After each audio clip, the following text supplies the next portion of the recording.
ఎంతో ఆప్యాయత అనురాగం కలిగిన పిఎస్సి డాక్టర్స్ లిఖిత రెడ్డి గారికి, శిరీష మేడం గారికి, పిఎస్ఓ వాళ్ళంతా వాళ్ళ మొత్తం సహచరులకు అందరికీ, స్టాఫ్ అందరికీ నా యొక్క మనస్ఫూర్తిగా నా ధన్యవాదములు. నా పేరు హుస్సేన్ మీరా, రిటైర్డ్ డిఎస్పీ. రిటైర్డ్ 18 సంవత్సరాలు అయింది. అలా ఉన్నాను. వాళ్ళ పెద్దకపోవడంతో కొద్దిగా ఇబ్బంది పడినాను. ఒక చిన్న విషయం ఏంటంటే, ఈ వల్లి గారు ఎంతో కష్టజీవి. సొంతం అన్న స్వర్గలోకమైనప్పటికీ ఆమె 5 మంది బిడ్డలకి పెళ్లి చేసి అన్ని బెడాకులు చేసి మొత్తం అన్ని జరిపించిన మహాఘనత షాజహాన్, వైఫ్ ఆఫ్ షహిన్షావలి వారికి దక్కాలని చెప్పి మనసారా కోరుకుంటున్నాను. వాళ్ళకి స్వర్గ నివాసం లభించాలని మనసారా కోరుకుంటున్నాను. అలాంటి సేవ చేస్తుంది భర్తకు. జీవితం అంతా ఇది సేవ చేస్తుంది 8 సంవత్సరాలు. నేను ఎప్పుడో పెళ్లి చేసుకున్నాను. నాకు 8 మంది పిల్లలు, 5 మంది ఆడపిల్లలు, 3 కొడుకులు. అలాంటి నిజాయితీగా ధైర్యంగా, without bending my head before anybody, any politician, I run my police stations, I did justice. న్యాయము ధర్మం కోసం ఎంతో కష్టపడినా ఒక్క రూపాయలు అన్న లంచం తీసుకోకుండా. ఎక్కడ పొరపాటు చేశానంటే ఒక ప్రెస్టేజ్ కోసము మొన్న పోయిన ఎలక్షన్లలో ఎమ్మెల్యేగా భరత్కు పోటీ పెట్టడము, కలెక్టర్ రిజైన్ చేసిన ఇంతియాజ్ పోటీ పెట్టడము, చాలా పైసలు పోగొట్టుకొని ఆరోగ్యాన్ని దెబ్బ తీసుకున్నా. అంతకంటే ఇబ్బంది.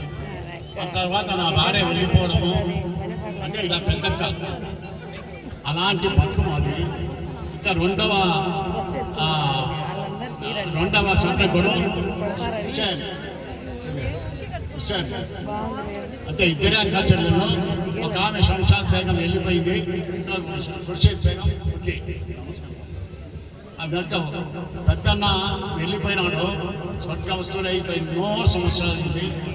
అతను జీవితం అంతా సంఘ సేవకు అది అర్పించిన వ్యక్తి. ఆయన వ్యక్తిని దేవుడు మంచి వాళ్ళని తీసుకుంటాడు, ఏదో కథలు చెప్తుంటాడు. తర్వాత వచ్చేసి ఒక తమ్ముడిని తమ్ముడు ఖాదర్ భాష, settled in Nandyal, very happily having 2 sons and 2 daughters, all settled. ఈయన మన హుస్సేన్ వల్లి గారి ఒక కూతురు, మంచి సంపన్నురాలు, నంద్యాలలో చాలా హ్యాపీగా ఉంది. ఆమె పీజీ ఎంతో చేసింది, డిగ్రీలో చేసినా ఆమె జాబ్ చేయడానికి ఆమె లేదు, ఇష్టం లేదు కాబట్టి, అవసరం లేదు కాబట్టి నంద్యాలలో సెటిల్ అయిపోయింది. 2 కొడుకులు, ఒక కొడుకు పెద్ద కొడుకు అతను కంప్యూటర్ ఇంజనీరు, రెండో కొడుకు వచ్చేసి మీకు అందరికి తెలుసు, మళ్ళీ నాసిర్ అందరికి తెలుసు కాబట్టి నేను దాని గురించి చెప్పాల్సిన పని లేదు. మహాధైర్యస్తుడు, మహామండివాడు, గట్టివాడు, గట్టివాడు, అన్నిటికీ తగ్గించేవాడు. అలాంటి వ్యక్తి, అలాంటి జీవితంలో నేను అంచెలంచెలు నిజాయితీ ఉన్నందుకు నా 3 కొడుకులు అమెరికాలో well settled, that is means as a now working as a vice presidents of the companies. కోడలు కానీ 3 మూడో కోడలు వచ్చేసి ఇంగ్లీష్ కలామి. ఆమె ఇంకా పిహెచ్డి చేస్తుంది, ఇప్పుడు రీసెర్చ్ చేస్తుంది. ఇలాంటి పరిస్థితుల్లో అమెరికాలో 7 మంది మనవరాల్లో, ఇండియాలో 14 మంది.